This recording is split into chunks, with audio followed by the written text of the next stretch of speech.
There are two Hebrew words for writing, Sefer and Kathab, that are both found in the same verse in the book of Joshua. What are their differences, and what mysteries can we discover in them? You're about to find out. Accompany me as we heed the words of the prophet Jeremiah and the apostle John. Join me as we investigate the sacred pages of the ancient prophetic text we call the Old Testament in search of Messiah.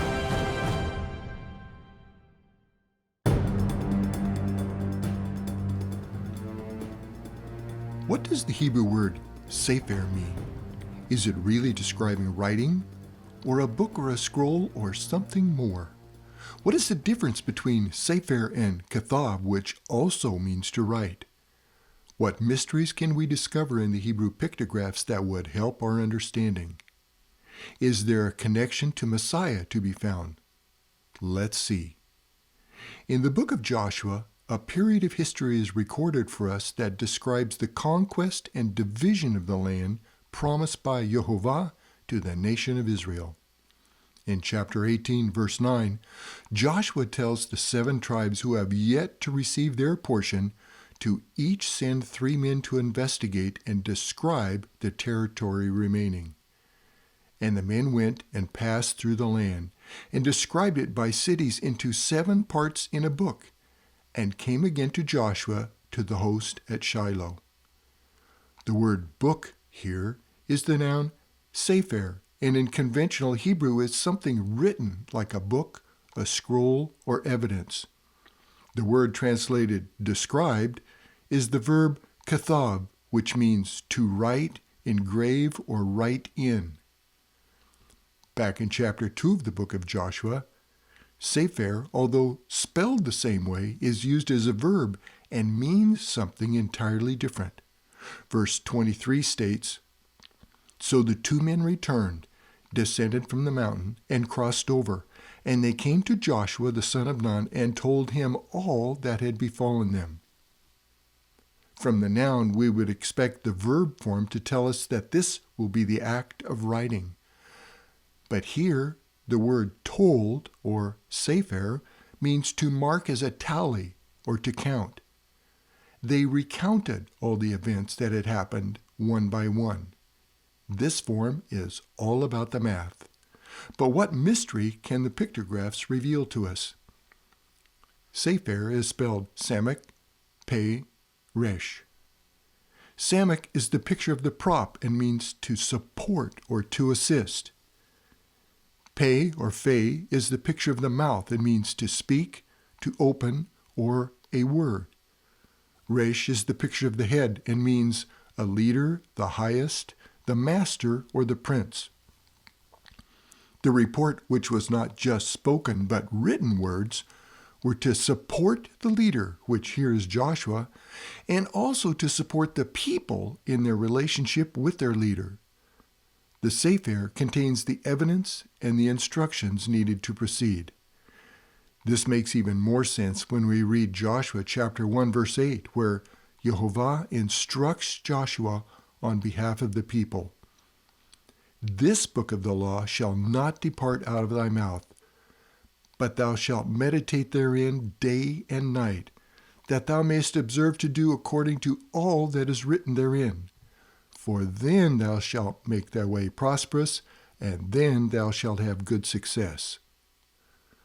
The book of the law is the Sefer Torah, which Jehovah has spoken to assist us in our relationship with him through the perfect Prince, his Son.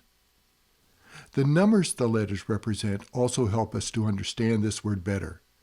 Samek is the number 60 and reveals pride. Pei is the number 80 and stands for a new beginning and a new birth. Resh is the number 200 and contrasts the sufficiency of God with the insufficiency of man. In Sefer, we find God sufficient to overcome our pride and bring us to a new beginning and a new birth through his Son. But how is this different from Kathab? The pictographs for this word would tell us much if we notice how Kathab is used in the Torah in Exodus chapter 31, verse 18. And he gave unto Moses, when he had made an end of communing with him upon Mount Sinai, 2 tables of testimony, tables of stone written with the finger of God. The word written here is Kathab, and we see Jehovah is engraving the Decalogue or the 10 Commandments on tables or tablets of stone. This word Kathab is spelled Kaf, Tav, Bayet. Kaf is the palm of the hand and means to cover or uncover, to open or to allow. Tav is the cross sticks and means to seal, to covenant, or a sign. Bayet or Vayet is the tent and means the house, the family, or a dwelling place, and is the first letter in the Torah that identifies the Son of God.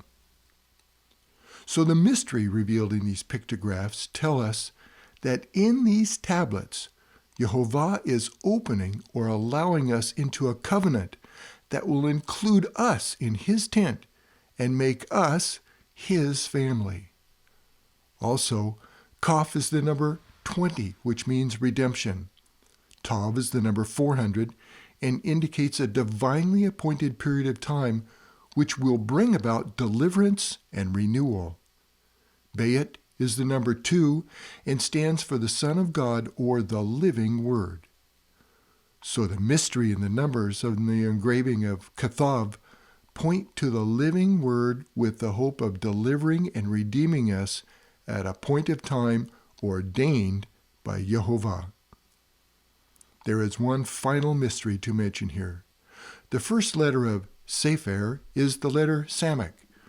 We can't know for sure, but in the Midrash, which is an ancient commentary on the Hebrew Scriptures, we are told the stone tablets which were written on by Jehovah himself were perfect cubes. Exodus 32:15 tells us the letters were written on both sides of the tablets. In other words, according to rabbinic tradition, the letters were kathab, or engraved all the way through. This would mean that the center of the Samach, which means to prop up or to support, would have been supported by a miracle.